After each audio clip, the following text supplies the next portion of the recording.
right, so we should be live now with another edition of the Pay Practitioners panel. Today, we're excited to talk about compensation metrics that matter and compensation metrics that maybe don't matter. And so, if you haven't joined us today, we are a bunch of compensation consultants, compensation nerds, and we are happy to kind of go around the room and do some introductions. So we'll go, I'm not sure if it's the same view for everybody, but we'll go clockwise, starting with Chad, then Clay, then Paul, then Justin, then James, if we could. So Chad, could you go ahead and kick us off and introduce yourself? Sure.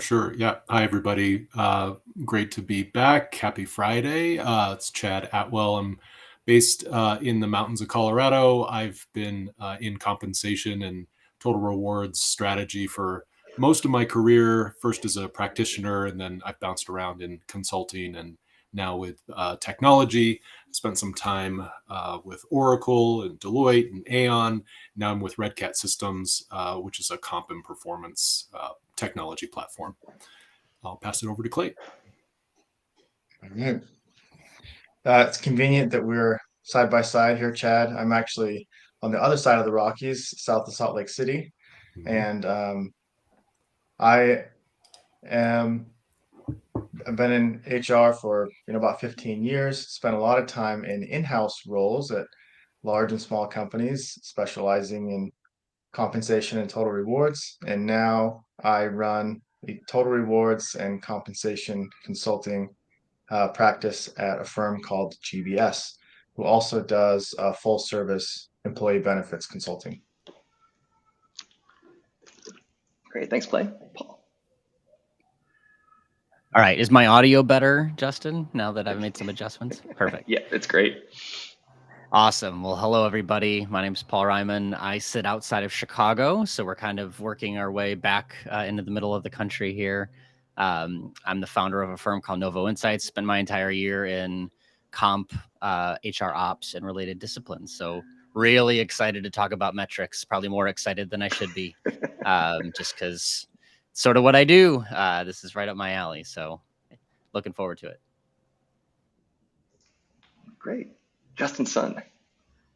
Hey everyone, Justin Sun here, based in Seattle. I'm a compensation advisor at Expedia Group and have spent essentially most of my career in-house at mostly Fortune 500 companies across different industries. And thank you for joining us on this Friday. Really excited to be here with you all and to learn what's top of mind for you. James.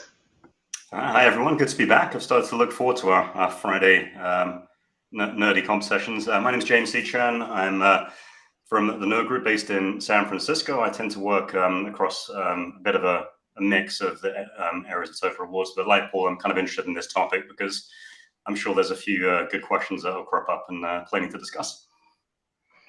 Thanks, James. Well, and my name, again, I'm Justin Hampton. I have been in compensation for about 15 years. And then about 3 years ago, we started CompTool, and about 2 years ago, we started Squirrel. So equally excited to talk about employee metrics and comp metrics today. And I think one of the things I'm really excited for is finding out which ones does this panel think matter and which ones do we think don't matter. And if they don't matter, why not? And then on that note, with the Colorado theme, we are excited to kind of announce too that we're going to actually be at the Rocky Mountain Total Rewards Association in Denver on September 14th. So if you are there, well, we will have a booth there. We'll be happy to kind of chat with you about CompTool or Squirrel and just kind of get to see you. Well, great. Well, I'm super excited to kind of kick things off today. And as we kind of talk through these conversations about what pay metrics matter and what don't, I'll say what kind of prompted this conversation and where I think it becomes important is I was doing some work for a client, and essentially we were looking at kind of their overall comp ratio for a particular job. And we were kind of like, hey, this looks great. You guys are overall about a 0.99 comp ratio. Looks like you're perfectly tied to market. But we started drilling into it a little bit more. And we actually found out that those numbers, even though they look great, were a little bit out of context, because what we actually found was there was a significant portion of the group that was actually at a 1.2 comp ratio and about an equal distribution of folks that were at a 0.8 comp ratio. So even looking at that total kind of average breakout of a 1.0 comp ratio, we realized that we had some work to do. And so it really kind of got me thinking, like, as comp practitioners, when we are so focused on some of these metrics and high level KPIs, at what point do those start to break down, and how can we kind of really kind of understand those? And I think the biggest piece for me is understanding kind of the context around kind of some of those metrics. So I'd love to kind of go around the room and ask, does anybody else have any experience where a metric seemingly looked great, but then when you dug into it, you really started to realize, oh no, no, no, there might be some problems here. So I'd love to, I'll kick that off and say, Paul, I see you laughing. So, where have you found kind of troubles like this? Totally. Averages always lie.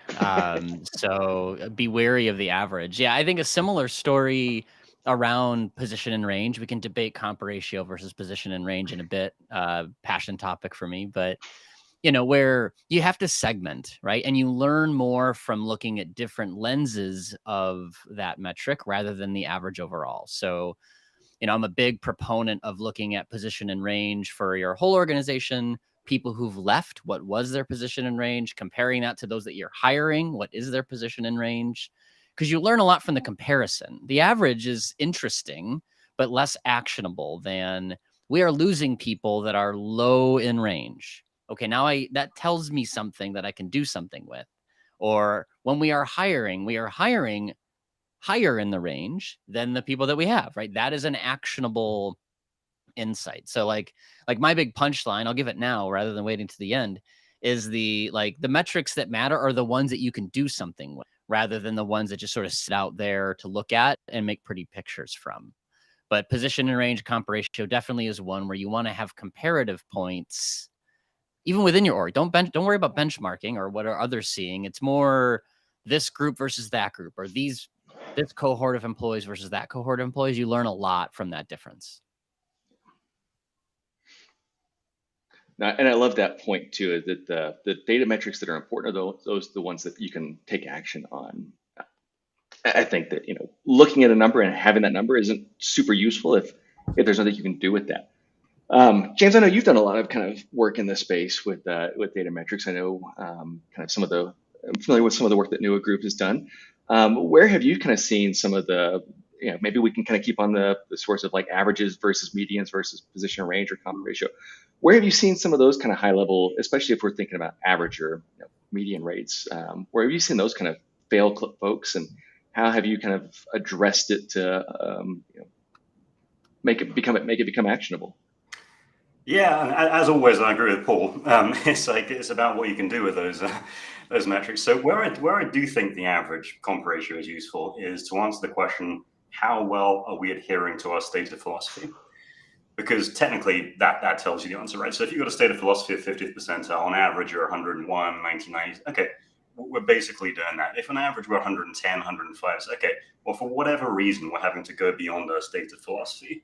And then you can start digging into the reasons, the challenges around hiring. Is the stated philosophy not aggressive enough? Do we have too many people departing from recommended ranges? But to Paul's point, it doesn't lead to actionable decisions around individual pay, which is one of the reasons I'm always very cautious to use things like position in range and comp ratio with managers at the employee level, because it implies some degree of target. So if you're using a comp ratio and you say this employee is 98, that employee is 102, it says, well, that one was low and that one was high. But that's not necessarily true. What's more important to me is, are they within the competitive range? So the technique that's been used for years, and I still really like, is to divide the range into thirds or maybe even quarters, and say, well, it doesn't matter what the comp ratio is or necessarily what the individual number is. What matters is, are they where we want them to be? And if they're not, what are the reasons for that? So, for example, let's focus on that group that's in the lower third. Should they be moving up? Should we do something about that? Or let's focus on that group in the upper third. Are they too high? Should they be promoted? So that's kind of I think these are all useful numbers. They just need to be used in the right times and in the right context.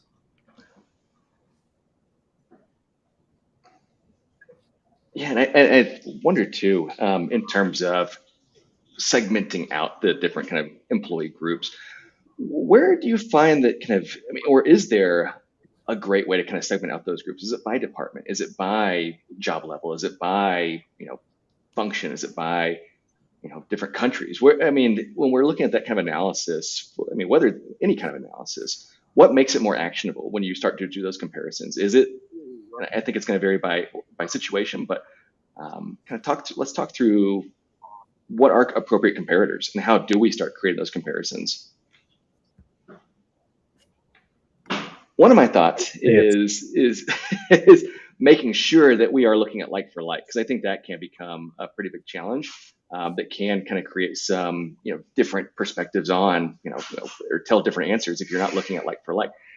One of the things I hear a lot of folks do, and I've seen folks do, is try to conduct a wage gap analysis or kind of a pay equity study, and without kind of the right context or the right groups that are like for like, you can kind of get some information that may not be aligned to telling you the real truth. What have you got? I mean, have you seen anything happen in that sense or in the pay equity space? Yeah, it's not a pay equity thing, but I don't know if I agree that like for like is always the what you're after, right? Sometimes it's the variance that adds value, and these are not similar groups. Here's what we're seeing differently on a given metric, and why is that, right? Like that exploration sometimes is better served by having very distinct differences. Like we know that this population is unlike this type of work, this type of worker, this geography, whatever, right?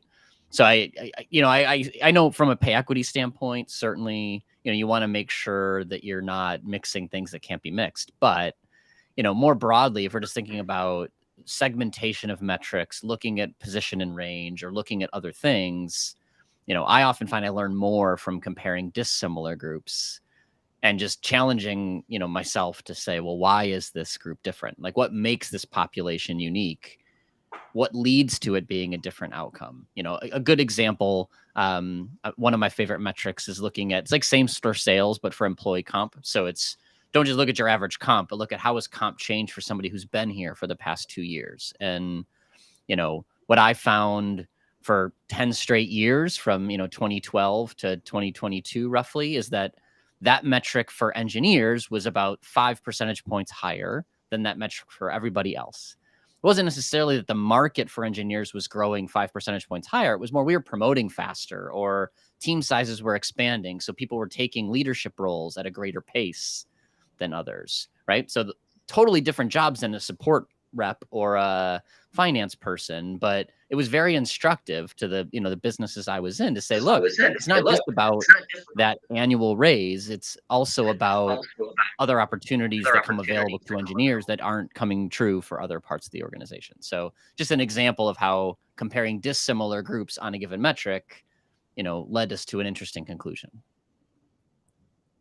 Just related to that point, Paul, as well, one thing I feel like I've seen quite a lot is when you look at the average comp ratio, say you look at for a group of just managers and look at it from, say, your manager to your senior director, I feel like I've seen this so many times where the metric just starts to fade away. The competitiveness tends to fade away as you go up the organization, which I think is a symptom of what you're just describing. You tend to see promotions happen in lieu of other forms of reward. And that promotional increase doesn't catch up with the additional seniority. And then you've got a situation where you've got the most senior people, in theory, the most strategically important people in a group being paid the least competitively. So all things being equal, when they go and compare to market, they're going to be the ones that most deem themselves to be uncompetitively paid.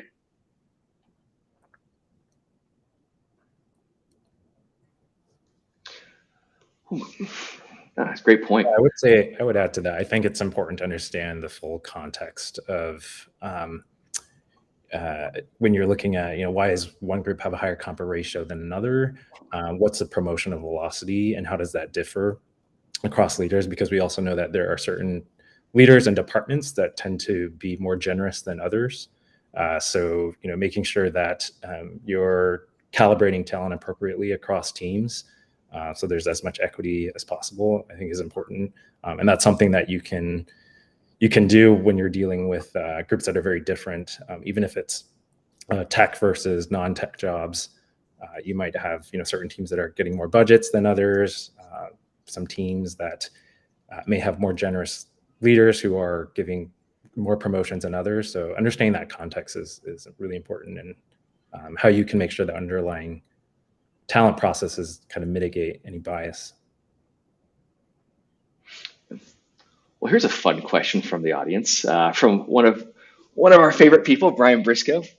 What is your second favorite statistics word to sound smart after that word, heteroskedicity? That's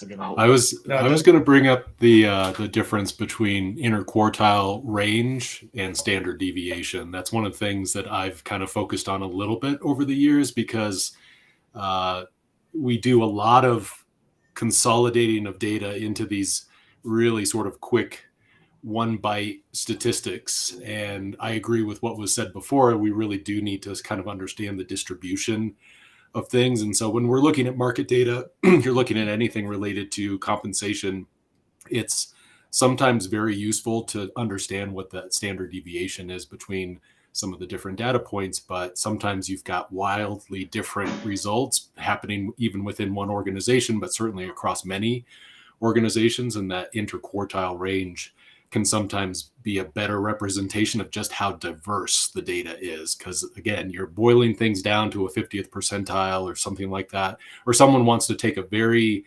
quick look at a 25th, a 50th, and a 75th, and that's going to build like their range structure for them. But they don't understand that even just between job families, you can have drastically different levels of distribution between those 25th and 75th percentiles. So trying to set any kind of policy or standardized approach on what you think is a very standardized range structure based on these percentiles just typically isn't going to work out very well. You have to take that data as part of your input, but then eventually become a little bit more focused on, okay, how do we create something that is uniquely consistent for our needs? What's the overall size of those range structures that we need to include for that?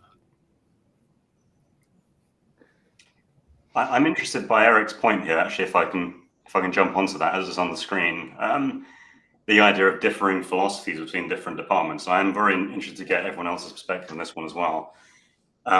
So let's say, just for the purposes of argument, the only thing we're talking about is percentile. Let's assume everyone's using the same data source, and the only thing that differs is percentile. Someone says, okay, we're in greater competition. We need to target the 75th, and another function is only targeting the 50th. Is that okay? I think is the question. So the first thing I'd say is that, well, you don't necessarily need a different percentile to pay higher. So if that certain role happens to be data science, for example, all things being equal, that is automatically much higher because it's a higher value role. So the first thing I try and do is see, well, what happens if we just have the consistent philosophy? Is the resulting pay high enough to get those certain roles that are in high demand? What the percentile does, if you shift from the 50th to the 75th, it does a couple of things. It increases the relative competition among that group of data points, right? It says that you are, relatively speaking, going to be more aggressive with your pay than other parts of the organization. So there's two things that come about with that. So the thing I always like to say is the percentiles, if you're targeting the 70th percentile, that means you're saying we're willing to create a cost structure that is more expensive than 3/4 of our competition. That's quite a statement. It's not really sustainable when you think about it over the long term. If every company tries to do that, obviously, it all shifts up again the next year. The other thing is, if you've got two different functions and one function has a different philosophy, but you have the same role appearing or similar roles appearing in each of those two functions, and that does happen surprisingly commonly, then you've got essentially the same job being paid differently in the same organization. So I always say that there's nothing wrong with having different philosophies or different philosophical statements to some degree across the company, but you've got to make sure and you've got to cross-check what that does and what the implications are across the organization. Sorry, there's a longer response than I planned, but I am curious to see what other people think about that one. Yeah, there's a soapbox statement waiting to happen here for me, which is philosophies are choices. They're trade-offs. They're not just percentiles, right? So when you say, I worked at a company that was like, no, for engineers, we're going to pay 90th. We want to be top of market for engineers. Everyone else is okay at median. What that really means is the reason people come to work is different for two different parts of your organization, right? You're making pay more prominent in the choice to come work for that company in engineering versus somewhere else. That can have other consequences, right? So there's a trade-off between, it's not just like, well, where are we at in the market? I agree there's a cost structure implication for that, but there's a talent density argument that counteracts it. I think it's more Like, what are the consequences of having two different philosophies? It usually means you're attracting two different kinds of worker. And then when you try to have a more cohesive culture, a more collaborative environment, make choices about long versus short-term business decisions, they're harder if you're talking about different types of people that you've attracted to the organization. So the soapbox part is, it really doesn't work sustainably for the long run to have two different philosophies. It is okay to have two different market target points. You just need to understand what that means. Like, you're choosing to be more aggressive on pay. You're going to have different types of reasons for coming to work. So just, again, soapbox moment, but I think you have to realize that your philosophy is just making you prioritize things within how you hire and who you retain. Yeah, and I can speak from one experience that I had. We were doing an analysis on our software engineers, and the organization was that we found that the average salary for a software engineer, go back to average salaries. The average salary for the software engineer 3 was actually more than the average salary for the software engineer 4. And what we found was that there was actually, within a particular department that actually happened to be our largest department, there was a misalignment on kind of what both the comp philosophy was, as well as kind of what the job levels meant. So what they were doing is, rather than promoting folks into kind of a P4, P5 role when it was appropriate, based on the levels we had rolled out across the organization for a software engineer, they were just essentially kind of creating fairly large merit increases for folks that they thought were doing exceedingly well as a P3. But the reality of it was their responsibilities were actually closer to a P4. And so I have found that, even irrespective of kind of if you have a formal different policy, it's oftentimes important to make sure that kind of the executive leadership and the functional leaders have a strong alignment to understanding kind of what the internal policy is now and how that gets applied across the company. I always thought that was really interesting. I had never expected that before. And then I think sometimes in comp things, there's never a shortage of surprises sometimes. Yeah, I think also the peer group that you use too in your benchmarking is going to naturally change what percentile of the market you target, right? So when I think about tech, for example, if you are including only Amazon and Netflix and the companies that naturally target the 75th to 95th percentile of the market, but you as an organization are saying that we target the 50th percentile, you kind of by default, using that peer group, are targeting a higher percentile already. So yeah, I think recognizing kind of the underlying data inputs and how that affects your positioning is important. But then also, I think from a pay transparency perspective and being able to socialize with employees, different philosophies, is having multiple different types of philosophies going to make that more challenging when you're talking with employees about how their pay is benchmarked. And I haven't seen too many companies be super transparent about, we target these jobs at 70th percentile instead of 50th percentile. But I think the communication piece is important to keep in mind. Yeah. Great. Well, I'm going to pull us back a little bit more towards kind of the topic of the metrics that matter and don't matter. And I'm going to go to Zahir's question. I thought Zahir had a great question, but it's really topical, I think, for what we're seeing. So with pay transparency becoming more and more prevalent with job postings, including ranges for 40% of jobs now, what metrics are we using to ensure that we're remaining competitive? And I think that this can go beyond just kind of a market percentile, right? I think if I start to consider that, if the goal is to attract, retain, and engage, I think there are some other metrics that are beyond kind of, the market percentile we target. One of those I kind of think of is average time to fill or time to fill roles. Are there others that, do you guys agree with that as an important metric, or,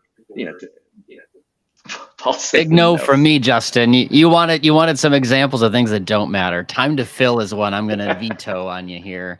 And it's largely because I've seen the baggage that comes from thinking of that as like your attractiveness measure. You might just be choosy, or you might just have people that want to take their time and be more inclusive in how they interview. So time to fill, I have found, is one that's not real clean to use as a comp measure, unfortunately. I think we over prioritize that, and our talent acquisition partners, because they're measured on it, love to sort of bring it up, but it's usually not driven by pay. I did run an experiment a couple of years ago where we looked at like where jobs were shorter and longer time to fill. Was there a correlation between position and range or comp relative to benchmark? And the answer is no. There was zero difference. Like being more aggressive with pay didn't make jobs hire faster. So I'm not big on that one. I'm just not big on time to fill. But on the hiring side, like ability to hire is, of course, like a business issue. So, I would prefer, organizations that measure offer acceptance rates, makes a big deal. In an era where you're putting ranges in postings, I am actively tracking sort of applicants per job to see if we're seeing differences in applicant flow now that we're posting ranges. So there are other things on the hiring side, but I wouldn't go down the time to fill path. It's a difficult one. That's a fantastic point, Paul. Yeah, I like that metric you pointed out, Paul, around the number of applicants who are applying to your roles. There's a lot of research out there that says most folks, especially Gen Z, they're just not even going to consider applying to your organization if you don't have a job posting in there. It was about 70% from a recent study I read. And so, it'd be interesting to see what that applicant volume looks like before you post those ranges, and does that change afterwards? And then even having anecdotal conversations with recruiters around, are you getting a lot of pushback or noise around the competitiveness of our ranges? And are you getting declines? And to the extent, and that's all based on the extent to which candidates are willing to truly share with you why they're declining a role. A lot of people say it's comp, but oftentimes there's other factors that drive why people decline a role. Maybe it's, more interesting work at another organization, or maybe they clicked with another team or manager better. The comp is not typically like that one make or break reason for declines. It's also an okay reason to lose candidates. Like if even if you've got a good candidate, if they're demanding too much, and you had a lot of this a few years ago when pay was getting a bit silly in some places because there was so much competition, and it created so many more problems. Like you had like the manager said, if we don't pay this, we're not going to hire them. So, and I do empathize with that, but also it created a lot of problems at the same time because you're going outside your stated philosophy to hire people, which created internal equity problems, and then they had to bring other people on to catch up. So, again, coming back to time to fill, it's just not reasonable because there could be very valid reasons as to why it's taken that time.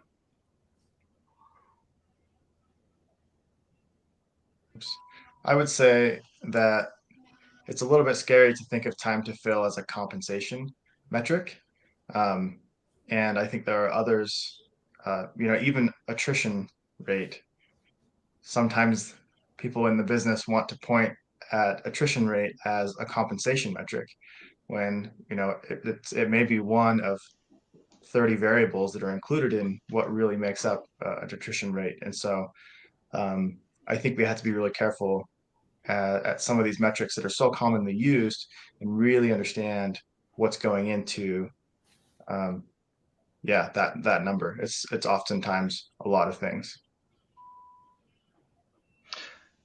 And I think these are really fantastic points. And I think what I love about these too is a lot of these are actually very actionable.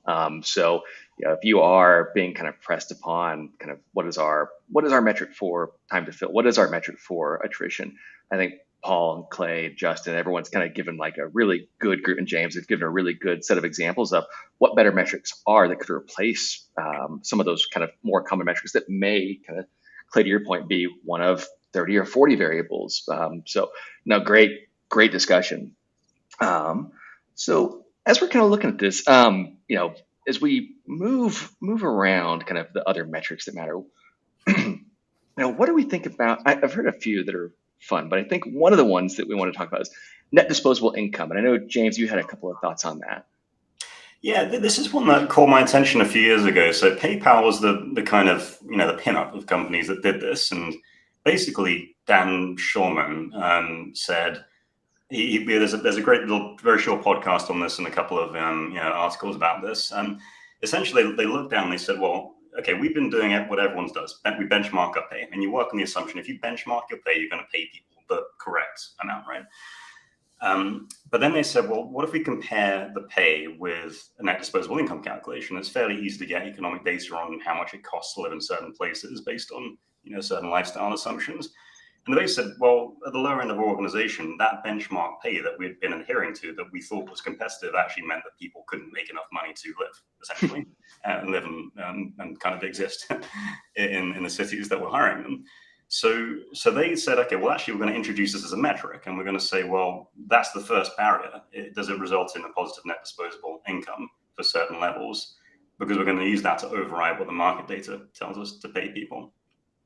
And they did that in concert with a couple of other things, providing additional financial education and 401k matching and things.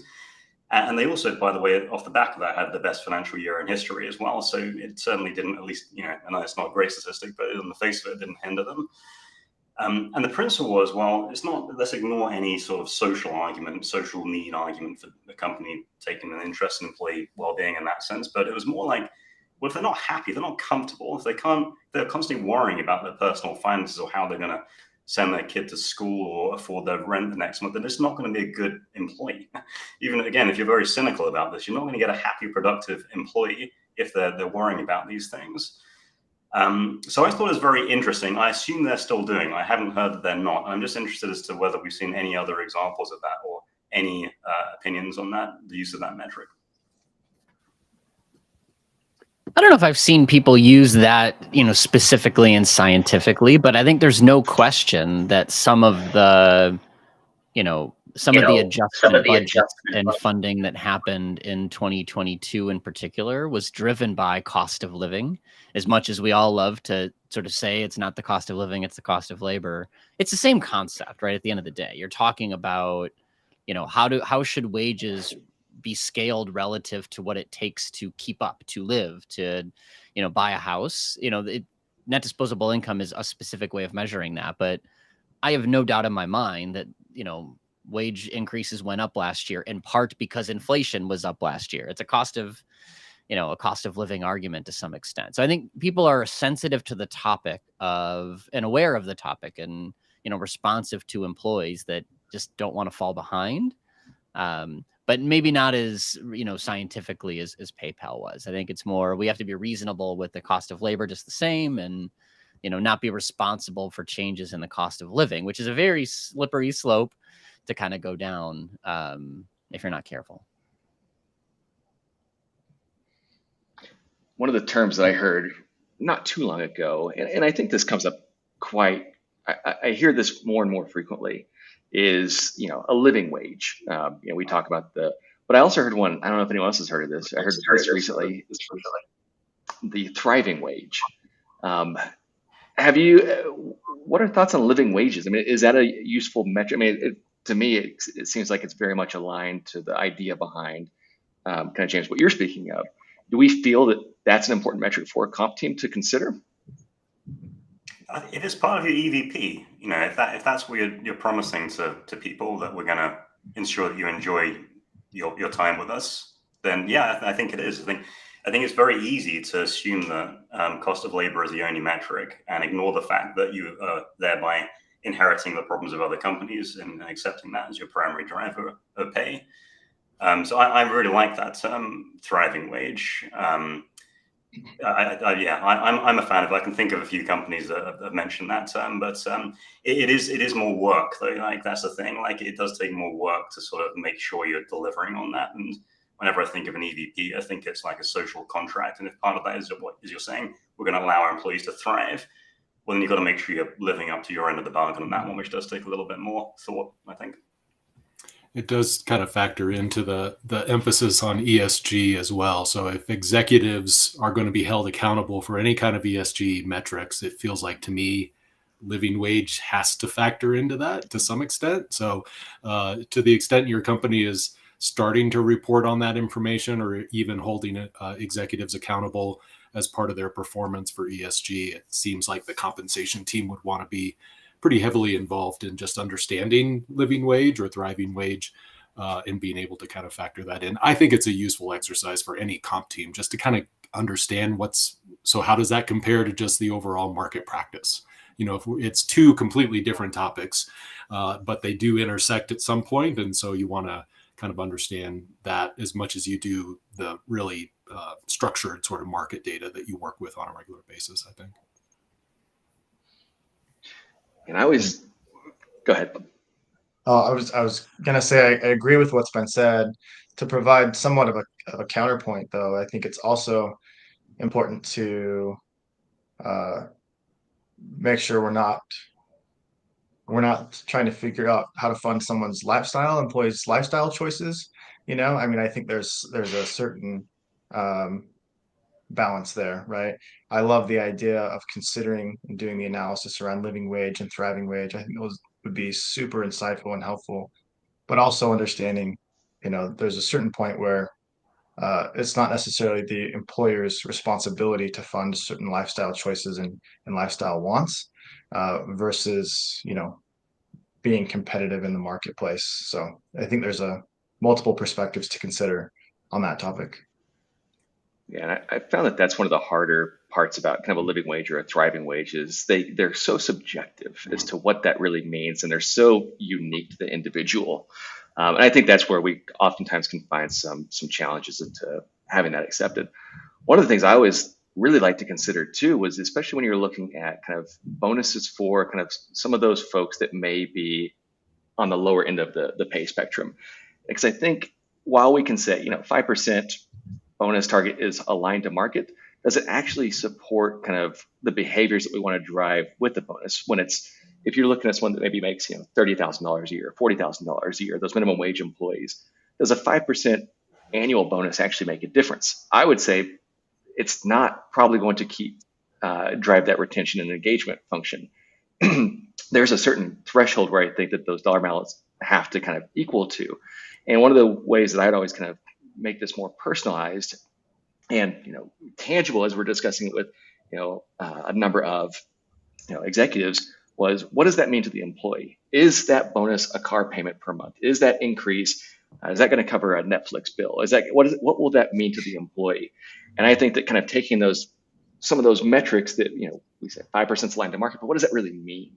I think that that sometimes a car payment metric or a Netflix metric or an electricity bill metric are also really important things to consider. Yeah, and then there's the lifestyle factors, right? Like if you have kids or if you have pets, what's the cost of tuition for them and daycare? And then, what if somebody doesn't have kids or pets, and so how do you make sure that there's kind of an objectivity that's applied in the methodology to creating that living wage? I think, again, it can be kind of a slippery slope because you're making a lot of assumptions about what a particular lifestyle should look like. Yeah.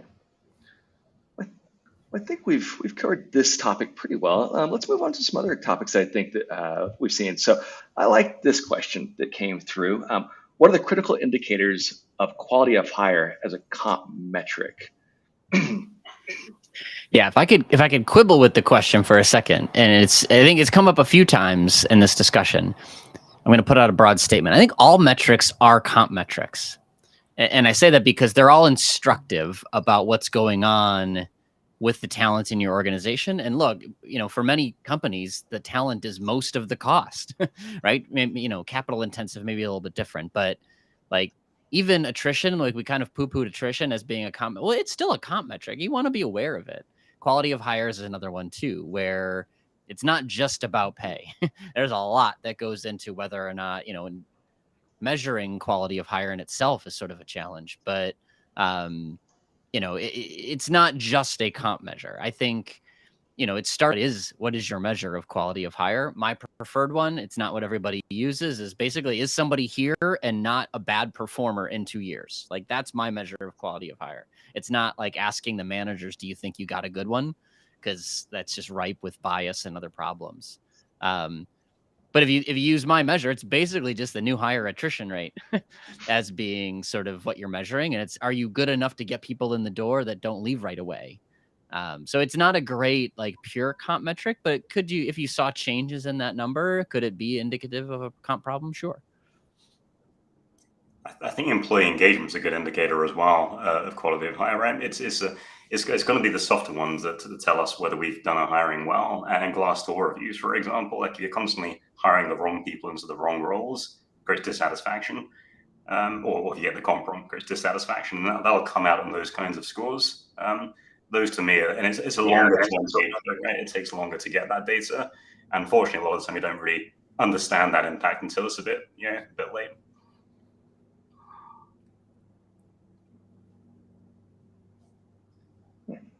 Chad, I think you wanted to kind of talk through some other metrics for as opposed to kind of employee satisfaction.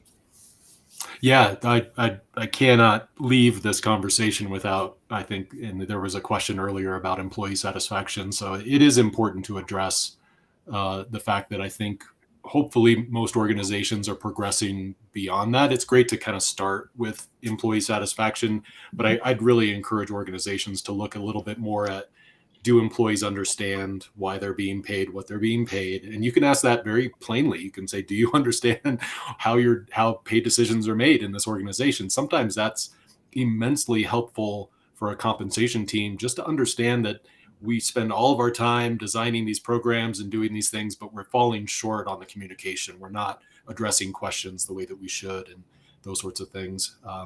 And then an additional step beyond that is just the conjoint analysis, which has been around for a while. It's the process of asking your employees, do you prefer one particular level of pay over a benefit, or this benefit over that benefit? And what would you choose given the situation that we're sort of proposing between two different levels of compensation, or you want additional training and development as opposed to a bonus this year? And, they're just depending, we're kind of dancing around this idea that there are different strokes for different folks, right? Different people have different living experiences, and their ages and geographies. Those are all going to determine a variety of different needs. And so we can only really understand that when you actually ask employees what it is that they prefer, what's their unique scenario, their unique situation. And so conjoint analysis is great at that, providing that you're able to act somehow on that information. And that's really my only caveat around it. Is it is wonderful information to have, and it's a great benefit for the compensation team, but obviously your executives have to be on board to say, look, we're willing to actually do something about this data once we get it back and we're able to see it. If there is a clear direction towards an organization wants to completely do away from pensions, and they want to go full defined contributions and everything like that, but the employees say, no, absolutely, the reason why we joined this organization is because of the security of that pension and being able to hold on to that, then that's a really strong piece of feedback that you should be including as part of that decision.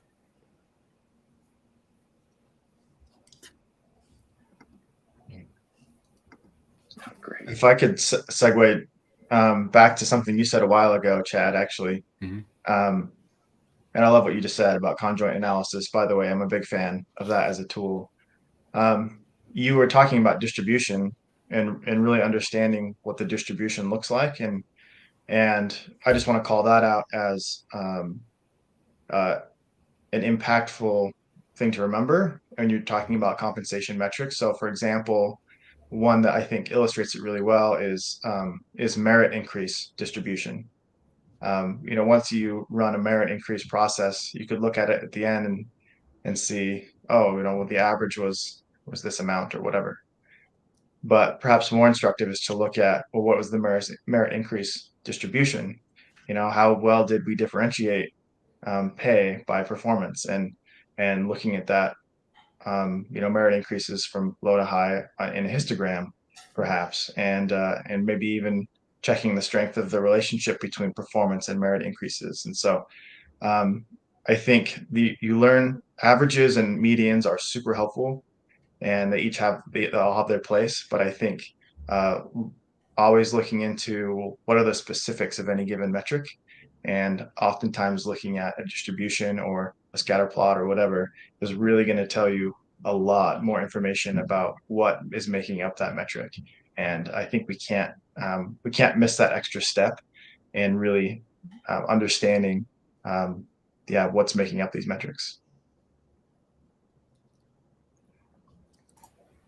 Yeah, the performance piece of it is really interesting. We haven't spent a lot of time on performance, but it's a great call out because we're really just sort of relying on one very macro level rating for so many employees. You get a 4 or a 5, right? And what does that actually mean given the unique circumstances of that employee's year with the company and the manager that they reported to and the goals that were set for that individual employee. I mean, there's just so many things that go into it. So it'd be great to see, I think, more organizations really start to maybe get a little bit more micro with some of their measures, like actual goal attainment versus some other sort of maybe qualitative type measures that can get factored into it too. But yeah, it's a great call out. Yeah, I think adding to that point, Chad, I think even looking at year-over-year performance can be helpful. So again, there's so many factors that can drive an employee's performance rating, whether it's team restructuring, so they had a lot more load on them that particular year, or they changed managers multiple times, which we know can disrupt that performance management process a great deal.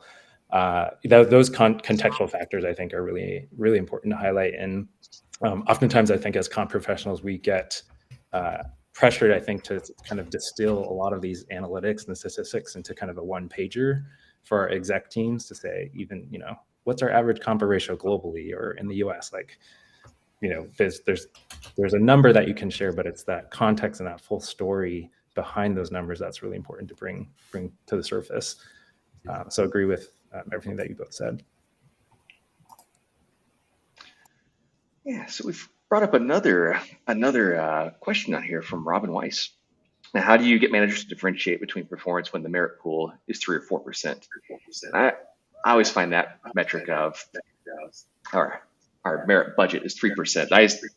That one I think can be challenging because it sets a strange, depending on how well that's communicated across organizations, it sets strange expectations across different employee groups that, if the average is 3%, I'm probably going to get 3%. Well, that's not necessarily true if you are, a truly pay for performance organization. So if we kind of can try and keep this one on the topic of, what are the metrics that matter here? What metrics matter when you are kind of differentiating a merit pool between high performers and average performers? Yeah, if I could start on this one, because there's the way that you implement this really drives the metric. So I've worked at organizations that are like, well, this is what you can give. Like, you are allowed to give a 4 or a 5% increase for this combination of position and range and performance, right? So if you have rules, you're going to measure it differently than if it's guidance, right? So if it's like, look, we want you to differentiate. So if you just say, look, we want you to invest more in the people that are low in range and higher performing.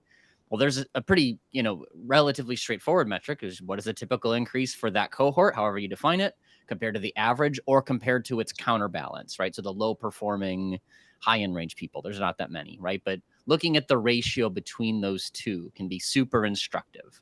I also found giving people a guidepost, like, look, I know it's hard to differentiate on a 3% merit increase. What we want to see is that your prioritized folks should get double the merit rate. Try to get there, like, do your best, right? And that's a helpful metric that gives HR partners or managers something to shoot for.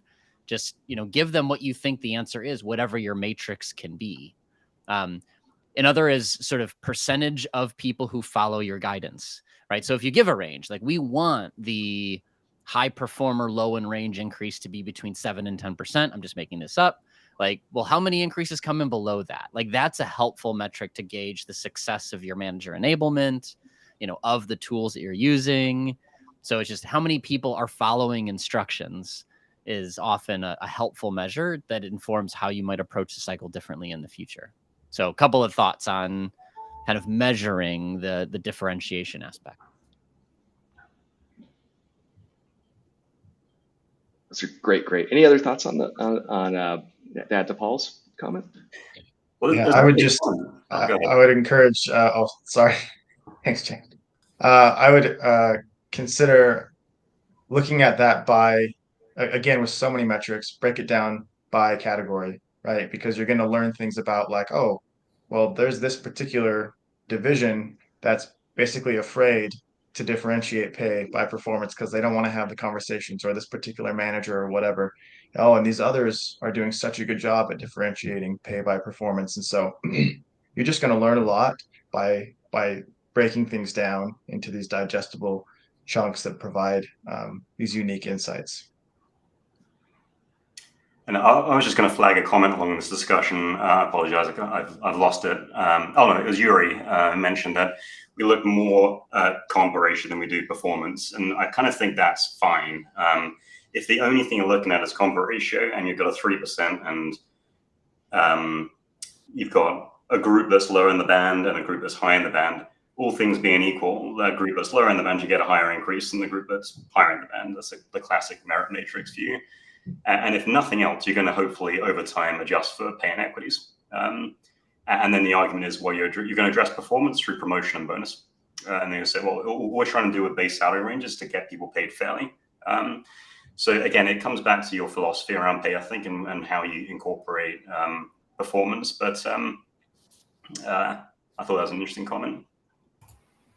Yeah, I think I advocated for disassembling performance and merit pay maybe 2 weeks ago or a month ago now. But it is difficult to really tie such a small percentage of merit to really true differentiation. I agree, Paul, to the extent you can create a culture that sort of embraces that level of differentiation, that's great. But a lot of managers just aren't there. And it's really hard for an HR person to just completely beat over the head of people that you should be differentiating when it's just such a small percentage to begin with. Yeah. Yeah. Great. Well, I think, we've got about 8 minutes left. And one thing that we haven't talked about that I would really like to kind of get this group's opinion on is, what are the metrics that we can use to gauge a comp team's effectiveness? Like, how do we gauge our own success as a compensation team? What do we need to go back to and say, is it, hey, we've got a 1.0 comp ratio overall, we're successful as a comp team aligning to market? I don't think that's one of the answers. But what other metrics have you guys found or seen that comp teams have made themselves or based their own success on? I personally like the metric of total direct comp costs as a percent of your gross profit. So I think there's actually some tools out there that you can use to benchmark yourself against other companies who report their revenue and their profits, number of employees, as well as their total direct comp costs. But I think ultimately one of our big goals as an organization, any organization, is to try to be profitable. And compensation is always the largest cost. So are you helping the organization to be successful with the way that you are managing compensation, whether it's the guidelines that you're sharing with managers or advising people to stay within certain guidelines? And the reason why I say profit as well is because there's a lot of costs that can go into an organization's P&L, like rent and for buildings and office space. And those are a lot of the things that we get pulled into discussions on as comp professionals, as well as, what should our location strategy be? Should we keep this office open or close this office or whatever? And so I think all these different metrics can help you to see if you're being profitable as an organization and how comp fits into it. If I could just flip your metric, Justin, it's same outcome, honestly, but it's positioning. So when we talk about comp as a cost, it's framed differently than as an investment. So I like to think of it more as what's the return on a total direct comp dollar. So it's just do the math the other way around. And then it positions it as, well, if we spent this, would we still see that kind of return or not? It's just a different way of framing the discussion. But ultimately, how productive is your comp spend is kind of what you're after. Like, is it respecting the economics of the business?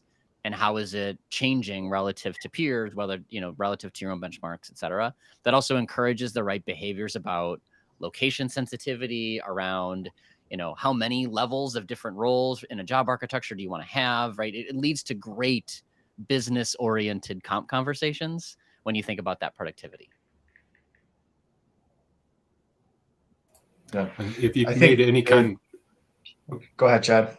I was just going to say, if you've made any sort of statement to your employees as to what your pay philosophy is, not necessarily just competitiveness against market, but pay for performance or equity or any of those things, you have to have the metrics to back that up. And so that should be the compensation team's responsibility to make sure that we've put this philosophy out there.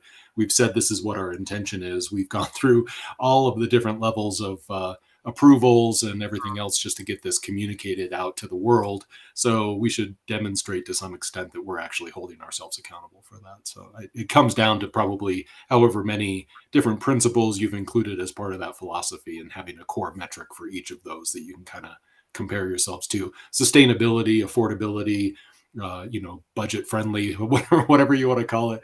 It's one of those things that you could definitely tie into something like that, I think. Yeah, I totally love that. There were two things that popped into my head really quick, and one is that some of the measures of your comp team success as a function are going to be qualitative in nature. We've talked a lot about kind of more quantitative hard metrics, but I think there are some more qualitative metrics you can track over time to understand how well does the business perceive that you are meeting the needs of the business. And I think that is an important aspect. And I think another one that I also saw someone comment on was, pay equity. How well are we paying fairly? Are we tracking that? And if it's important for us to pay, equal pay for equal work, and designing pay is our job, then we should be making good progress on having equal pay for equal work. We should be monitoring that.